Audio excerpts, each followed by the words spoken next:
Daemon के नुकीले दांत देख के एक पल को रूही की चीख निकल गई, लेकिन अगले ही पल डेमन के सॉफ्ट लिप्स रूही की गर्दन पे धीरे धीरे बाइट कर रहे थे। जब रूही को एहसास हुआ तो उसको आज अजीब सी गुदगुदी होने लगी। इससे पहले डेमन का खुद से कंट्रोल छूटता, रूही अचानक ही उससे अलग हो गई। डेमन की आंखों में एक शैतानी चमक आ गई। तो क्या कहा था तुमने? मैं कुछ कर नहीं सकता, और मुझे क्या सिर्फ हवाई तीर चलाने आते हैं? वैसे तुम्हारी किस्मत अच्छी है, क्योंकि आज मेरा मूड नहीं, वरना तुम्हें तो मैं। ये कह के डेमन जैसे ही रूही के करीब हुआ, रूही चिल्लाती हुई होटल की तरफ भाग गई और डेमन के चेहरे पे डेविल स्माइल फैल गई। रूही डेमन से बचती हुई होटल में एंटर हुई और जैसे उसका मुंह खुला का खुला रह गया। होटल किसी का भी ध्यान अपनी ओर खींच लेता। रूही होटल को निहारने में बिजी थी। चारों तरफ एक से एक डिजाइन और हर तरीके से मेंटेन किया गया था। रूही बस यही सोच रही थी, आखिर इसको बनाने में कितना वक्त लगा होगा और कैसे इसको बनाया होगा। लेकिन अगले ही पल उसके कान के बहुत करीब डेमन की आवाज गूंजी। तुम अपने नाजुक दिमाग को इतना तंग मत करो, ये जैसे बनाया होगा, और जब बनाया होगा उसकी फिक्र तुम मत करो। डेमन की बात पे रूही को अभी थोड़ी देर पहले की गई किस याद आ गई। रूही चिढ़ते हुए बोली, जंगली भेड़िए, तुम कभी नहीं सुधर सकते। कितनी बार बताऊं, मुझे ऐसे आके मत डराया करो। तुम्हारा तो कुछ नहीं, लेकिन मैं जरूर डर जाती हूं। Oh really? तुम्हें देख के लगता तो नहीं तुम किसी से डरती भी होगी। डेमन के कहने पे रूही गुस्से से बोली, किसी से तो नहीं, लेकिन तुमसे जरूर डरती हूं, क्योंकि तुम जंगली भेड़िए हो। वैसे मानना पड़ेगा, तुम्हारी ये जो जुबान है ना, जब चलती है तो बिना ब्रेक के चलती है, एक बार भी रुकने का नाम नहीं लेती। कोई इलाज करो इसका, कहीं ये मुझे। डेमन ने जानबूझ के बात अधूरी छोड़ी तो रूही चिढ़ते हुए बोली, प्लीज मुझे अकेला छोड़ दो। क्यों हर वक्त साए की तरह मेरे साथ रहते हो? कभी तो मुझे माफ कर दिया करो मिस्टर डेमन। जब तुम इतना बोल ही गई तो अब मेरी भी सुनो। अब तुम्हें यही झेलना पड़ेगा, क्योंकि मैंने तुम्हें पहले ही मना किया था, तुम्हें नहीं आना है, लेकिन तुमने मेरी सुनी। इतनी बार कहने के बाद भी तुमने मेरी एक नहीं सुनी, और तुम यहाँ आ गई। और अभी तुम खुद भी देख रही हो तुम्हारे साथ क्या हुआ है। अगर मैंने तुम्हें ऐसे ही छोड़ दिया, फिर आराम से एंजॉय करना अपनी मौत के साथ। तुम मेरी सुनती कितनी हो? तुम्हें सिलास से दूर रहने को कहा, तुम उसके ही आसपास तितली बनी घूमती हो। तुम्हें यहाँ आने से मना करा तो तुम जानबूझ के यहाँ आई। इसके बाद भी तुम मुझसे एक्सपेक्ट करती हो मैं तुम्हें अकेले छोड़ दूं। नेवर ये बात दिमाग से निकाल दो। अब तुम सोते जागते उठते बैठते मुझे अपने पास देखोगी। और हाँ, एक और बात, अगर तुम्हें लगता है मैं तुम्हें ऐसे ही छोड़ दूंगा और जाने दूंगा तो तुम गलत हो मिस रूही। मैं और तुम अब एक कमरे में रहेंगे। तुम्हें क्या लगा था तुम यहाँ आओगी और मैं तुम्हें माफ कर दूंगा? कभी नहीं, अब मैं और तुम साथ रहेंगे ताकि तुम्हें कोई प्रॉब्लम ना हो किसी भी बात से रिलेटेड। सो प्लीज, क्या तुम्हारा दिमाग भी सही है? तुम और मैं, वो भी एक कमरे में? नेवर, कभी नहीं मिस्टर डेमन। ओक, फिर जो अभी अभी तुम्हारे साथ हुआ उसके लिए रेडी रहना। डेमन ने रूही को उसके सपने वाली बात से डराया तो रूही को भी डेमन की बात सही लगी और रूही चुपचाप इधर उधर देखने लगी। हाँ हाँ ठीक है, लेकिन याद रखना एक बात अच्छे से, बहुत अच्छे से, तुम में और तुम एक बेड पे नहीं सोएंगे। तुम और मैं अलग अलग सोएंगे। और अगर तुमने मेरी साथ कोई जोर जबरदस्ती करने की कोशिश की ना, फिर तुम्हें बताऊंगी मैं, क्योंकि तुम्हारे जैसे जंगली भेड़िए पे मुझे कुछ भी यकीन नहीं। रूही की बात सुन के डेमन उसके कान के करीब होके बोला, आई एम नॉट ए जंगली भेड़िया baby, I am a vampire. So please बोलने से पहले सोचा करो। कैसे तुम किसी के साथ भी कंपेयर कर देती हो मुझे? कुछ तो मेरे स्टेट्स और मेरी पावर का ध्यान रखा करो। रूही गुस्से से चली गई थी। डेमन उसको देखता रह गया। रूही अपना सब सामान लेके रूम में आ गई थी। सबको सबके रूम की मिल गई थी। हर रूम में दो दो लोग अलाउड थे, जिसमें रूम मेंबर के हिसाब से वो किसी को भी अपने साथ रख सकते थे। टीचर्स को सेपरेट रूम दिए गए थे और सिलास का रूम रूही के एकदम बराबर में था। या दूसरे शब्दों में कहें तो सिलास ने जानबूझ के वो रूम लिया था जो रूही के बराबर में ही हो। रूही जब रूम में गई, उसका दिल एकदम खुश हो गया। रूम के बाहर बहुत बड़े बड़े पहाड़ थे जो बर्फ से ढके हुए थे। कुछ दिनों में यहाँ भी बर्फबारी होने वाली थी। रूही कितनी देर तक उन पहाड़ों को देखती रही जो रात में सुंदर और भयानक दोनों लग रहे थे। उसके बाद रूही ने अपना कमरा देखा जिसमें बालकनी भी थी और बहुत सुंदर कमरा जो हर तरीके की सुविधा से मेंटेन किया गया था। रूही अभी सोच ही रही थी कहाँ सोएगी और क्या करेगी। तभी डेमन दरवाजा खोल के अंदर आया और बेड पे फैल गया। रूही गुस्से से बोली, ये क्या हरकत है जंगली भेड़िए? तुम्हें जरा सी भी तमीज है कि नहीं? एक लड़की है, अंदर क्या पता वो कैसे बैठी होती, क्या कर रही होती, लेकिन नहीं, तुम्हें तो बस मुंह उठा के अंदर चले आना है। रूही की बात उसके मुंह में ही थी जब डेमन सेकेंडों के हिसाब से उसके पास आया और रूही की गर्दन पकड़ के उसको अपने करीब कर लिया। तो क्या बोली थी तुम अभी? मिस रूही, बड़ी जुबान चलने लगी है तुम्हारी। एक तो तुम्हें कितने बार बताऊं, मैं कोई जंगली भेड़िया नहीं, एक वैम्पायर हूं। और दूसरी बात यह है कि तुम्हें मैंने बहुत अच्छे से देखा हुआ है और हर तरफ से देखा हुआ है, इसलिए तुम मुझे ये कह के परेशान मत करो मैं तुम्हारे साथ क्या ही करता। वैसे मानना पड़ेगा तुम वैम्पायर और जंगली भेड़िए नहीं, एक बेशर्म भेड़िए भी हो, घटिया बेशर्म आदमी। वैसे तुम पहले डिसाइड करो, मैं घटिया हूं या बेशर्म हूं या कोई आदमी हूं? छोड़ो मुझे। रूही डेमन की पकड़ से छटपटाती हुई बोली तो डेमन ने उसको खुद के करीब कर लिया। जाना कहाँ चाहती हो तुम? डेमन गुस्से से बोला तो रूही ने अपना सर झुका लिया। छोड़ो, मुझे कहीं नहीं जाना, चेंज करना है मुझे। रूही के कहने पे डेमन की पकड़ रूही के हाथ पे ढीली पड़ गई तो रूही उससे छूटते हुए एकदम दूर हो गई। और आज से बाद ना मुझे पकड़ने से पहले 100 बार सोच लेना, वरना अच्छा नहीं होगा। ओहो, क्या करोगी तुम? डेमन मुस्कुराते हुए बोला तो रूही के जैसे तन बदन में आग लग गई। रूही ने अपना बैग खोला और कपड़े लेकर वॉशरूम में घुस गई। डेमन थोड़ी देर तो रूम में रहा, फिर कहीं गायब हो गया। रूही जब बाहर आई, पूरा कमरा खाली पड़ा था। रूही ने चैन का सांस लिया, सही है, चला गया। रूही की नजर अपने हाथ पड़ी तो उसके हाथ पे अजीब से निशान थे। रूही का दिल एकदम बुरी तरह धड़क दिया। अभी जो सपना रूही ने देखा था उसमें भी उस आदमी ने उसका हाथ ही पकड़ा था और वही निशान अब रूही के हाथ पे था। रूही को कुछ भी समझ नहीं आ रहा था, उसके साथ ऐसी अजीब अजीब घटनाएं क्यों हो रही थी। रूही ने सर झटका और अपनी ड्रेस की जिप बंद करने लगी, लेकिन 1000 कोशिश के बाद भी उसका हाथ पीछे नहीं जा पा रहा था। रूही ने ठंडा सांस लिया और जैसे ही मुड़ी उसकी नजर फिर से डेमन पे पड़ी। रूही गुस्से से चीखी, तुम मुझे किसी दिन हार्ट अटैक दे दोगे पागल आदमी। डेमन ने रूही को बिल्कुल इग्नोर करा और उसकी कमर को देखा जो आधी खुली हुई थी।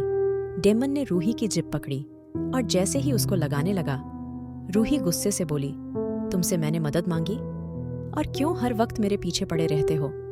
तुम अपनी जुबान बंद रखो और चुपचाप सीधी खड़ी रहो।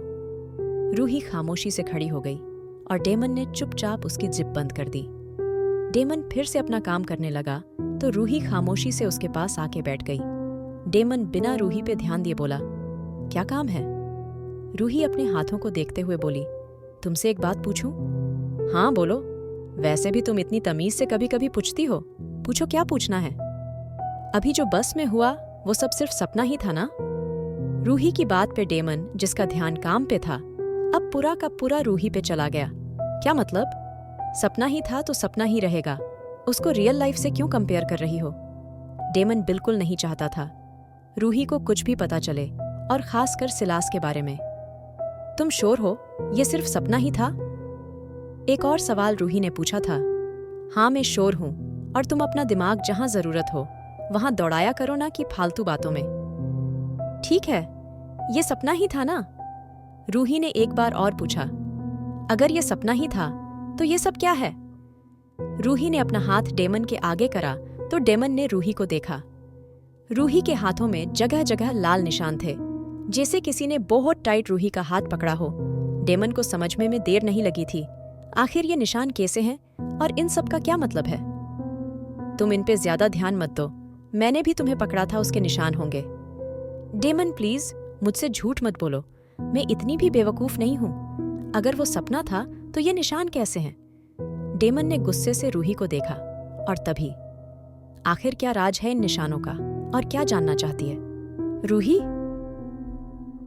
देखो रूही, तुम्हें मैंने कितनी बार बोला है, जैसा तुम सोच रही हो वैसा कुछ नहीं है। अभी मैंने तुम्हें पकड़ा था, बस ये निशान तब के हैं, नथिंग एल्स। डेमन में कोई बेवकूफ नहीं हूं, मुझे भी अच्छे से पता है सब और रही बात इन निशानों की, तो ये जरूर उस सपने से जुड़े हुए हैं। अगर ऐसा ना होता तो तुम मुझे ऐसे ना घूरते। और अब प्लीज ये तो मत ही कहना कि मुझे गलत लगता है या मैं बेवकूफ हूं जो इस बारे में इतना सोचती है। हो गया तुम्हारा? डेमन गुस्से से बोला तो रूही बालकनी में आ गई। बालकनी की ठंडी हवा से रूही कपकपा रही थी। डेमन गुस्से से रूही को देख के बोला, जब ठंड लगी है तो हीरोइन बनना जरूरी है। डेमन के कहने पे रूही पलट के खड़ी हो गई। मैंने पूछा, तुमसे कुछ? और जब तक मैं ना पूछूं तो बोला, मत करो सुना।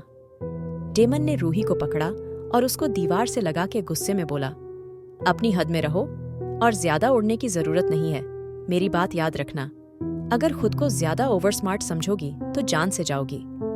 डेमन ये कहता हुआ चला गया था क्योंकि सबको पहले नीचे पहुंचना था। रूही भी गुस्से से डेमन के पीछे पीछे चली गई थी।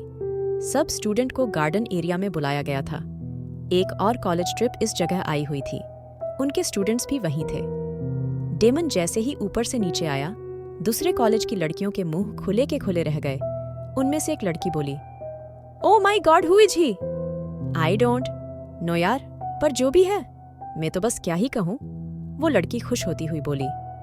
तो डेमन ने जैसे गुस्से में उसको घूरा, अरे ये हमें ऐसे क्यों देख रहा है? क्या इसको सुनाई दिया? हमने क्या बोला? वो लड़की थोड़ा डरते हुए बोली तो दूसरी वाली भी चुप हो गई। थोड़ी ही देर के सब स्टूडेंट्स गार्डन एरिया में इकट्ठे हो गए थे। तभी एक टीचर प्यार से बोली, गुड इवनिंग स्टूडेंट्स, जैसे कि आप सभी जानते हैं ये ट्रिप आप सब के लिए बहुत खास होने वाली है क्योंकि अब के सेमेस्टर के मार्क्स इसमें जुड़ेंगे। आई नो आप सब बहुत ज्यादा एक्साइटेड होंगे और होना भी चाहिए।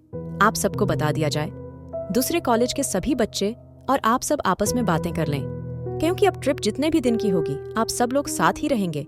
तो कल का शेड्यूल में आप सबको बता दूं, कल आप सबको ऊपर पहाड़ों पे ट्रेकिंग कराई जाएगी और आपको रात को वहां रुकना भी पड़ सकता है, इसलिए जरूरत का सब सामान आप लेके चलो। सबको सबके ग्रुप बता दिए जाएंगे। जिसको भी डिनर करना है वो होटल के डाइनिंग में चले जाए और बाकी स्टूडेंट्स अपने रूम में जाए। कोई भी अननेसेसरी कहीं भी नहीं घूमेगा क्योंकि अगर आप लोग ऐसे अननेसेसरी कहीं भी घूमते हुए पाए गए तो सबसे पहले आपके मार्क्स काट दिए जाएंगे। और कल के बाद हमारी ट्रिप जहां जहां और जैसे जाएगी सब कुछ होटल की लॉबी में आपको लिखा मिल जाएगा। और एक बात मैं फिर से रिपीट कर रही हूँ, कोई भी कहीं भी नहीं घूमेगा। अगर को कहीं घूमता हुआ पाया गया तो अच्छा नहीं होगा। टीचर की बात पे एक स्टूडेंट गुस्से से बोला, मैम क्या फायदा हुआ इसका? हम यहाँ ट्रिप पे आए हैं और आप यहाँ भी हम पे बाउंडेशन लगा रहे हो। उस स्टूडेंट की बात पे टीचर थोड़ा गुस्से से बोली, आई नो आप लोग यही समझ रहे होंगे कि हम यहाँ पे भी आप पे रोक टोक कर रहे हैं, पर स्टूडेंट सबसे पहली बात ये जगह बहुत ठंडी है और दूसरा ये पहाड़ों में बसी है, तो आप लोग जितना यहाँ अंदर रहेंगे उतना बेस्ट होगा। पर मेम आप कल हमें ट्रेकिंग पे एक पहाड़ पे भी ले जा रही हैं, तो क्या वहाँ ठंड नहीं होगी? वो जगह कैसे सेफ होगी? साइलेंस, आपसे मैंने आइडिया मांगा। आप लोगों से जितना कहा जाए उतना करिए and don't tell us what can we do. हम टीचर हैं, आपका अच्छा बुरा समझते हैं। उस टीचर की बात पे बाकी लोग भी शौक हुए थे, लेकिन कोई नहीं समझा था ये सब सिलास की चाल है और ये टीचर हिप्नोटाइज है। डेमन का ध्यान सिर्फ रूही पे था, उसने देखा ही नहीं था टीचर क्या बोल रही है। थोड़ी ही देर बाद सब लोग चले गए थे। रूही को बहुत तेज भूख लगी थी। रूही पहले डाइनिंग एरिया में आ गई जहां पहले से ही स्टूडेंट भरे हुए थे। रूही को देख के एक लड़का बोला जो कि दूसरे कॉलेज का था, हे कहिए मैं आपकी क्या हेल्प करूं? उस लड़के की बात पे रूही गुस्से से बोली, मैंने कहा आप मेरी हेल्प करिए। और हाँ, आप देख पा रहे होंगे यहाँ पे वेटर हैं और मेरे हाथ पैर भी ठीक है, तो जरूरी है आप ही मेरी मदद करें। रूही की बात पे उस लड़के की अच्छी खासी बेइज्जती हो गई थी। वहां बैठा हर स्टूडेंट उस लड़के पे हंसने लगा था। वो लड़का रूही को घूर के बोला, कुछ ज्यादा अकड़ नहीं है तुझमें? उस लड़के की बात पे रूही गुस्से से बोली, मैंने पूछा तुमसे मुझ में अकड़ है कि नहीं? लेकिन अब उस लड़के को सिर्फ ये नजर आ रहा था, सबके सामने उसकी बेइज्जती हो गई। देख लड़की, मुझसे अगर पंगा लेगी तो तेरा वो हाल करूंगा, याद रखेगी। और अभी तो मैं प्यार से पूछ रहा था, अब तू मेरे साथ बैठ के डिनर करेगी। और दूसरी बात, चुपचाप मुझसे माफी मांग जल्दी। वो लड़का बोला तो रूही ने मुंह फेर लिया, कभी नहीं मांगूंगी कोई भी माफी। इससे पहले वो लड़का कुछ कहता, डेमन ने उसके कांधे पे हाथ रखा। Any problem? अब तू कौन है? डेमन की बात पे वो लड़का गुस्से से बोला तो डेमन डेविल स्माइल देके बोला, आस्क हर। डेमन की बात पे रूही ने गुस्से से डेमन को घूरा। मैं नहीं जानती इसको और ना ही तुम्हें। रूही के कहने पे डेमन प्यार से बोला, ओक नो प्रॉब्लम, मैं चलता हूं। डेमन के इतना कहते ही रूही डेमन के पास जाकर खड़ी हो गई। नहीं, मैं जानती हूं इसको, he is my friend, only friend. Damon की बात पे रूही ने ना और हाँ दोनों में गर्दन हिला दी। तभी वो लड़का गुस्से से बोला, क्या ड्रामा है तुम्हारा? और ये लड़की तेरी कुछ भी नहीं लगती, इसीलिए जबरदस्ती इसको अपनी गर्लफ्रेंड मत बना। उस लड़के की बात सुन के डेमन, आखिर क्या चाल चल रहा है सिलास और क्या होने वाला है रूही के साथ जानने के लिए सुनिए हाँ blood lust seduction of the night. और अगर एपिसोड पसंद आया तो लाइक, शेयर और सब्सक्राइब करना न भूलें।